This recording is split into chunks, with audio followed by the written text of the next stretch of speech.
É bom estar aqui ao domingo, dia do Senhor. E hoje é um dia especial porque vamos celebrar a ceia do Senhor. Todos os cultos são especiais porque a Igreja é alguma coisa especial e quando a Igreja está reunida, a Bíblia diz que Jesus está aqui em espírito e em verdade. Né? Portanto, é um momento sempre muito especial. Certamente que os irmãos já, os irmãos mais antigos, certamente já se aperceberam que alguns meses atrás, em vez de um púlpito estar aqui no centro, passou a estar numa mesa. Às vezes estava à mesa só, aliás, estava à mesa normalmente ao primeiro domingo, na celebração da ceia, mas agora está uma mesa e não está o púlpito. Eu gostaria de partilhar convosco alguma coisa que já partilhei na Assembleia do Sínodo e queria partilhar com toda a Igreja os porquês. Porque as igrejas evangélicas normalmente têm o púlpito no centro e como centralidade do culto. Algumas mais contemporâneas, em vez do púlpito, têm assim um mural eletrónico de uma ponta à outra, né? Com muitos efeitos e tal. E outros têm uma banda aqui em cima e não me parece que nem uma coisa nem outra seja o ideal. Mas enfim, eu quero falar sobre a questão da mesa, o lugar da mesa no culto cristão. Todos nós estamos recordados da cena da última ceia, a última ceia de Cristo. Não é? Jesus com os 12 à volta da mesa. E isso, aliás, serviu de inspiração ao apóstolo Paulo e, por consequência, a nós também, para a celebração da ceia do Senhor. Mas não temos só a mesa da última ceia. Temos muitas referências no Novo Testamento sobre a importância da mesa, o simbolismo da mesa no culto cristão. No dia de Pentecostes, quando o Espírito Santo desceu sobre aqueles 120 homens e mulheres discípulos de Jesus, e todos foram batizados no Espírito Santo, diz que eles estavam reunidos num cenáculo. Eu não sei se vocês sabem o que é o cenáculo, mas o cenáculo é uma cantina. É um lugar da ceia. É um lugar onde se come. E, portanto, havia lá mesas, com certeza. Não é? Portanto, nós temos também, digamos que o dia em que o Espírito Santo desceu sobre a Igreja, esse momento especial, esse momento único, esse momento icónico, digamos assim, isso aconteceu num lugar onde se comia, onde havia mesa. Mas temos também o testemunho bíblico das reuniões dos primeiros cristãos nas casas, que eles reuniam-se à volta da mesa. Diz lá Lucas, em Atos dos Apóstolos, capítulo 2, de sorte que os que foram batizados, os que com grado receberam a sua palavra, e naquele dia agregaram-se quase 3.000 almas. E perseveravam na doutrina dos apóstolos e na comunhão e no partir do pão, na mesa, e nas orações. E se temos notícia, não através de textos bíblicos, mas extra-bíblicos, textos históricos, que nos mostram que os primeiros cristãos realizavam ágapes, isto é, refeições de comunhão, de fraternidade entre si. Porque a mesa é um lugar que aproxima as pessoas. E aqui começamos a entrar na importância da mesa. Para que é que a mesa serve? O que é que ela simboliza? Depois vemos lá em 1 Coríntios, aquele texto que costumamos ler, na celebração da ceia do Senhor, onde Paulo diz aos cristãos da igreja de Corinto como é que eles devem celebrar a ceia do Senhor. Aí temos novamente a questão da mesa. Uma ênfase na partilha e uma ênfase em muitos outros aspectos. Temos novamente a questão da mesa. Grande parte do Novo Testamento passa-se à volta da mesa. Não temos apenas a última ceia, temos a visita de Jesus a Betânia, a casa dos seus amigos Maria, Marta e Lázaro. Nós vamos encontrar Jesus à volta de uma mesa, com outras pessoas, com Lázaro e alguns vizinhos e amigos. E vamos encontrar em outros lugares da Bíblia que compreendemos por via indireta que Jesus gostava de sentar-se à mesa, tanto que o chamavam comilão e beberrão, porque ele sentava-se à mesa com publicanos e pecadores. Cá está a mesa como lugar de aproximação das pessoas. Como cá está a mesa, a importância da mesa. Mas se nós pensarmos também no caso de Zaqueu, em que Jesus, se fez convidado para entrar na casa de Zaqueu, e a mudança daquele homem deu-se à mesa, deu-se dentro de casa à mesa, nós encontramos, portanto, a mesa sempre em todos os lugares, praticamente, do Novo Testamento. O termo mesa no Novo Testamento surge cerca de 40 vezes. Ou seja, muitas vezes nós encontramos a importância da mesa. Mas se nós formos para o Antigo Testamento, lá está a mesa novamente. Vemos a mesa no tabernáculo, a mesa dos pães da proposição, não é? Os pães, onde cada pão, 12 pães, cada pão representava uma das 12 tribos de Israel, que os sacerdotes mantinham juntamente com os outros, com o altar de incenso e as outras utensílios que faziam parte, digamos, alfaias religiosas que faziam parte do culto, da liturgia, mas lá está a mesa, no tabernáculo e mais tarde no templo em Jerusalém, a mesa dos pães da proposição. A mesa volta a surgir outra vez. E não encontramos no Antigo Testamento, não encontramos no tabernáculo, não encontramos no templo qualquer púlpito. Okay? Se vocês algum dia encontrarem, digam, no tabernáculo ou no templo. Não há. Mas se nós pensarmos na importância sociológica geral para a sociedade do que é que representava a mesa no Médio Oriente e nas culturas tradicionais, não é muito difícil de chegar lá, não é? Nós sabemos que os judeus tinham uma grande cultura da mesa, só chamavam para a mesa aqueles que eram judeus como eles, dentro da sua casa, não é? E nós encontramos nas culturas tradicionais, mesmo na nossa cultura, nós temos a prática da mesa. Era a mesa que as famílias se reuniam. Nos momentos especiais, nos momentos normais, os mais antigos sabem que os pais, há muitos anos atrás, obrigavam os filhos a estar à mesa ao almoço, à hora do almoço e à hora do jantar, senão, se não chegassem horas, não comiam. E havia mais questões, por exemplo, não podiam abrir a boca sem o pai, o patriarca, dar autorização. Mas a mesa era o lugar de comunhão da família. Estão a ver a importância da mesa? Não apenas nas culturas bíblicas, mas nas culturas tradicionais. E se nós virmos a representação da mesa na cultura dos povos, incluindo em Israel, nós vemos ali uma série de indicadores muito importantes. Eu estou absolutamente convicto, se perguntasse a vocês, os mais velhos que aqui estão, qual era a importância da mesa no tempo em que vocês eram mais jovens, vocês contariam histórias, com certeza, muito importantes sobre o valor da mesa. Na cultura dos povos, a mesa representa comunhão. A mesa representa proximidade. Proximidade.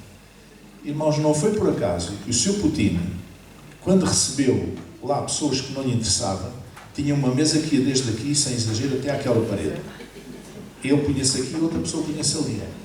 A desculpa era por causa do Covid. Não tem nada a ver com o Covid. Era uma mensagem, era um simbolismo. Mas se fosse alguém que ele já quisesse mais proximidade, então era uma mesa normal. Mas se fosse alguém que ele, tipo, chega para lá, era uma mesa daqui, que não sei quantos metros daqui até lá ao fundo. A mesa representa proximidade, a mesa representa familiaridade, a mesa representa amizade, a mesa representa comunicação. À mesa as pessoas falam coisas que não falam cá fora. A mesa representa intimidade. Nós vamos encontrar nas representações religiosas da última ceia, João, que descansa a sua cabeça no ombro de Jesus. A mesa representa intimidade. A mesa representa partilha. A mesa representa satisfação das necessidades. E a mesa representa prazer. Não é?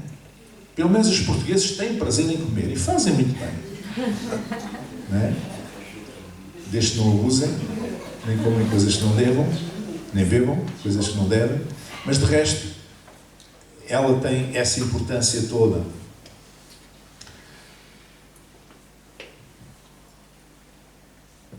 Mas como é que nós podemos considerar a mesa no sentido espiritual, no culto? Ela representa comunhão espiritual. Portanto, meus irmãos, quando vos ajuntais para comer, esperai uns pelos outros. Porque havia lá alguns fregueses na igreja de Corinto, no primeiro século, que traziam o farnel e comiam, iam-se embora, e depois os outros, quando chegavam, já não havia comunhão. Não havia nada daquilo que a mesa representa. Não havia proximidade, não havia amizade, não havia fraternidade, não havia nada. Era cada um às suas. Então, a mesa representa comunhão espiritual. A mesa representa partilha. Nós partilhamos o pão e o cálice. Eu falei aqui no domingo passado um pouco sobre isso. É partilha, nós partilhamos. E a ideia da celebração da ceia do Senhor, nas próprias palavras de Jesus, é exatamente essa. Se vós não comerdes o meu corpo e não beberdes o meu sangue, não tereis parte comigo. Claro que isto é simbólico. Quando nós partilhamos o pão, estamos a associar-nos ao corpo de Cristo, que foi ferido por nós, por cujas pisaduras nós somos sarados. Quando nós partilhamos o cálice, nós estamos a representar o sangue de Cristo, que nos lava, que nos purifica de todo o pecado. Amém? Mas também representa, a mesa no sentido espiritual, também representa reconciliação. Reconciliação com Deus e com os irmãos. Porque o que está escrito é: examine-se, pois, o homem a si mesmo, e assim coma deste pão e beba deste cálice. E por isso é que nós costumamos fazer um momento de silêncio antes de partilhar os símbolos do Senhor, da ceia do Senhor, para que cada um de nós possa ter a oportunidade de dizer: Senhor, esta semana ou nestes últimos dias eu tive esta atitude, ou tive aquela atitude, ou tive esta palavra, ou aquela palavra, ou esta ação, ou aquela que não foi mais feliz. Senhor, eu magoei alguém, eu peço perdão, Senhor. E então vamos lá, os símbolos já em paz. Não é? Mas a mesa espiritualmente representa também memória, porque a Bíblia diz para fazer isto em memória de mim. É um memorial, é para recordarmos o Calvário. É por isso que a celebração da ceia é periódica, é feita periodicamente, é de forma recorrente. Amém? A mesa espiritualmente tem esta força. A mesa representa a proclamação, querigma, proclamação. Porque todas as vezes que comeres este pão e beberes este cálice, anunciais a morte do Senhor até que venha. Amém? Portanto, quando nós celebramos a ceia do Senhor, e neste caso estamos a falar da ceia do Senhor, nós estamos a anunciar a morte do Senhor. Nós estamos a anunciar qual é a base da nossa salvação. Nós estamos a falar do processo de salvação que Deus nos proporcionou através de Jesus Cristo, e pelo qual nós somos salvos, e pelo qual nós estamos aqui, e pelo qual nós sabemos que somos amados por Deus, perdoados por Deus, e somos alvo do seu investimento. Amém? E que Ele tem um propósito para a nossa vida. Então a mesa representa também proclamação. A mesa representa também espiritualmente uma aliança com Deus e a renovação da aliança com Deus. Mas sabe, a mesa tem um sentido eterno na Bíblia. Sabe uma coisa? No céu nós não vamos ter um púlpito. O púlpito fala de proclamação da palavra, pregação da palavra. No céu não precisamos de pregar a palavra de Deus. Mas sabem uma coisa? Vai lá estar uma mesa. Posso ouvir um amém? Amém. Então eu vou ler. Quando o pai de família se levantar e cerrar a porta, e começar desde fora a bater à porta, dizendo: Senhor, Senhor, abre-nos. Respondendo ele vos disser: não sei de onde vós sois. Então começareis a dizer: temos comido e bebido na tua presença, e tu tens ensinado nas nossas ruas. E ele vos responderá: digo-vos que não vos conheço, nem sei de onde vós sois. Apartai-vos de mim, vós todos os que praticais a iniquidade. E ali haverá choro e ranger de dentes, quando vires Abraão, Isaque e Jacó e todos os profetas no reino de Deus, e vós lançados fora. E virão do Oriente e do Ocidente e do Norte e do Sul, e toma nota, assentar-se-ão à mesa do reino de Deus. A mesa tem um sentido eterno. O púlpito não. Amém? Mas a mesa tem um sentido eterno. As bodas do Cordeiro. A mesa tem um sentido eterno. Ainda hoje a mesa é um lugar digamos, na sociedade em geral. É um lugar de eleição para fechar negócios, para aproximar pessoas ou reconciliar pessoas. É um lugar para celebrar eventos felizes, por exemplo, aniversários, casamentos, graduações académicas, promoções profissionais. Em suma, a mesa é uma representação da vida comunitária. A mesa é uma espécie de palco da vida. Representa toda a nossa vida. Como é que era nos primeiros séculos, na Igreja primitiva? Nós sabemos que, devido às perseguições, não havia templos até quase finais do século IV. E, portanto, as pessoas reuniam-se nas casas, nas catacumbas, sei lá onde é que eles se podiam reunir. Foi só com o Édito de Milão, e mais tarde com o outro Édito também, que o cristianismo passou primeiro a ser tolerado e depois foi tornado a religião oficial do Império. E foi o imperador Constantino que mandou construir as primeiras igrejas. Foi o caso da Basílica do Santo Sepulcro, Basílica do Calvário e Basílica de Belém.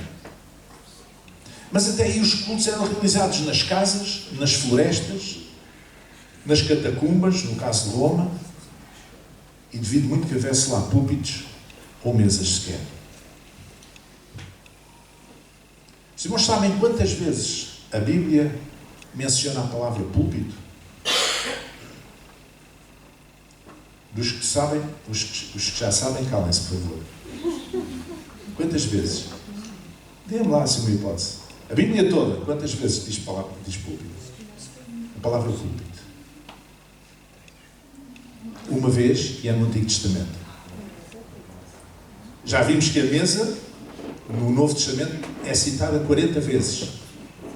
Então é porque é muito mais importante. E a única vez em que se fala num púlpito, no Antigo Testamento, é quando Ciro permitiu que os exilados que estavam na Babilónia regressassem à Judeia e a Jerusalém para reconstruir os muros da cidade, as suas casas e o templo. E então diz que Esdras mandou fazer um púlpito de madeira e esteve ali numa praça com uma multidão imensa a ler os livros da lei dos profetas, que as pessoas não ouviam ler há muito tempo. E as pessoas ficavam tão emocionadas de ouvir ler a palavra de Deus que elas choravam. Mas é a única vez na Bíblia que fala em púlpito. Foi um púlpito de madeira que fizeram para aquele fim. Esdras, o escriba, estava sob um púlpito de madeira que fizeram para aquele fim. E estava em pé junto a ele, à sua mão direita, fulano tal, e está aqui os nomes daqueles que estavam lá. Mas se formos para o Novo Testamento, não há uma única vez em que apareça a palavra púlpito. Uma única vez.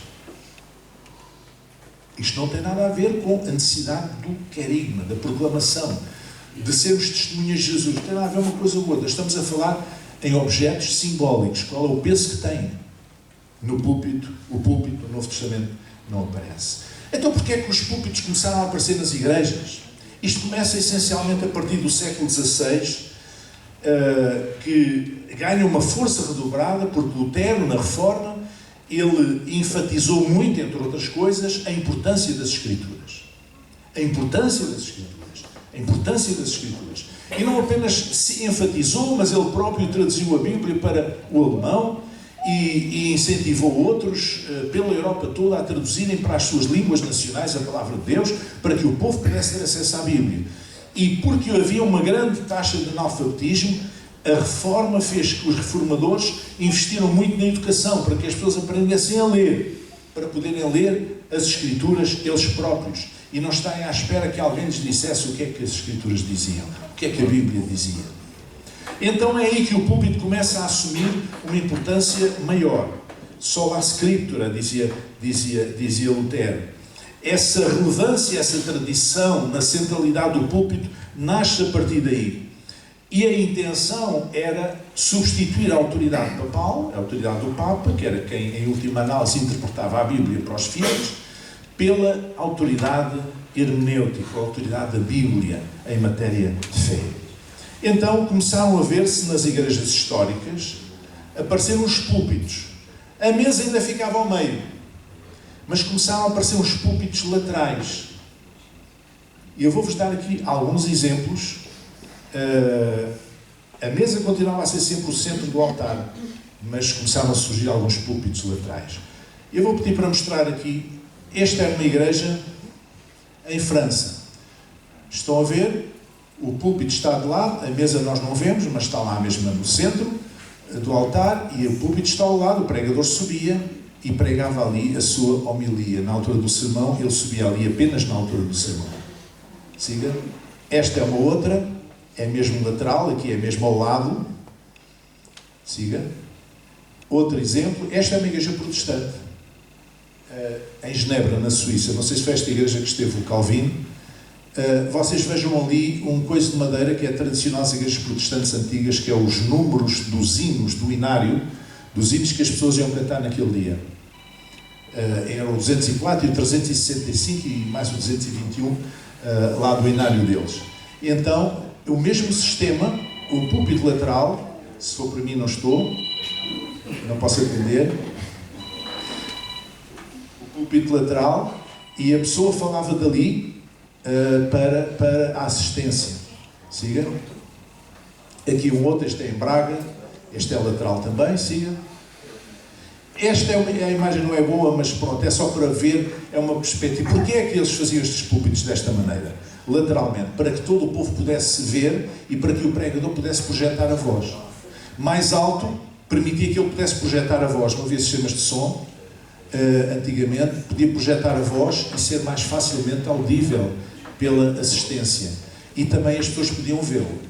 Aqui já é uma igreja mais moderna, mas lá está, a mesa no centro e o púlpito no lado direito da mesa. Siga. Aqui a mesma coisa. Algumas fotografias não são grande coisa, mas pronto. Esta é uma igreja mais recente, mas também a mesma coisa, a mesa no centro. Siga. E esta é uma igreja moderna, em que tem a mesa no centro, nem se vê aqui o púlpito, mas está do lado lateral. Então, foi assim que surgiu a tradição do púlpito. Então, irmãos, em algumas igrejas do mundo anglo-saxónico, mundo de língua inglesa, eu visitei muitas nos Estados Unidos e no Canadá, muitas delas têm o púlpito, mas têm, e igrejas evangélicas, têm o púlpito, mas têm a mesa em baixo e têm o púlpito.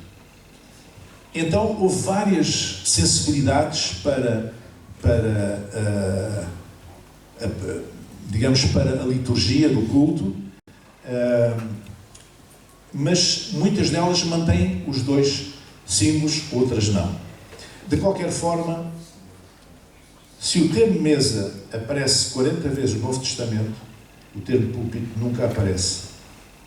Como nós vimos, a simbólica da mesa é muitíssimo mais rica que a do púlpito. É porque fé cristã é sobretudo comunhão, partilha. Isso faz-se à mesa. Isto é, faz-se com proximidade. Não é? Qual é a proximidade que existe numa igreja que tem quase 1 quilómetro de fundo e tem um pregador a falar aqui e as pessoas estão lá?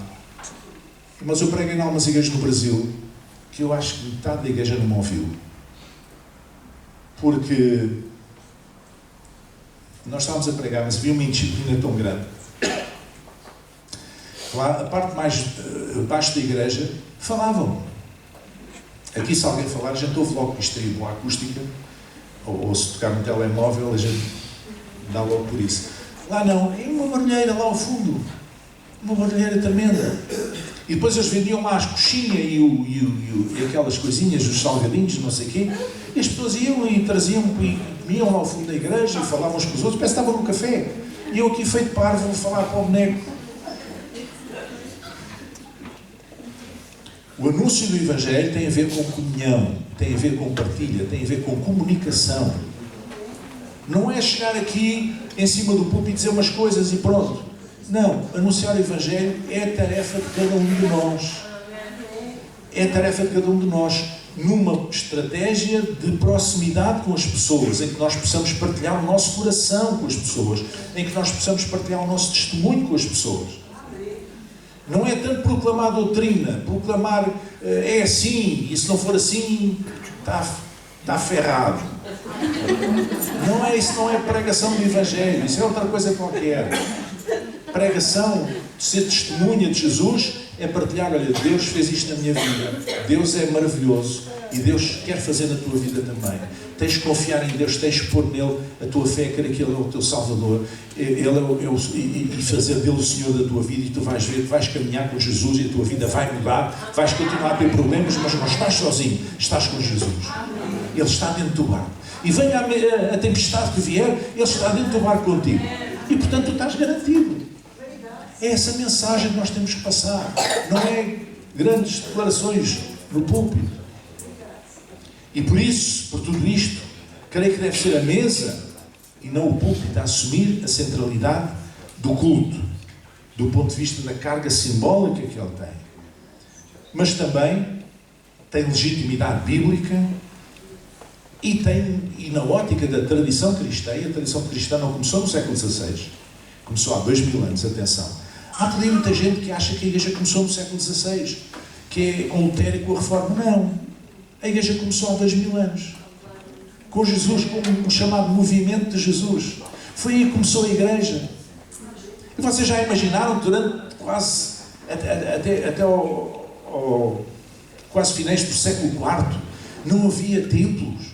Como é que as pessoas cultuavam a Deus? Como é que as pessoas testemunhavam? Como é que as pessoas partilhavam o Evangelho? Como é que a Igreja podia crescer? Era através das pessoas, pessoa a pessoa.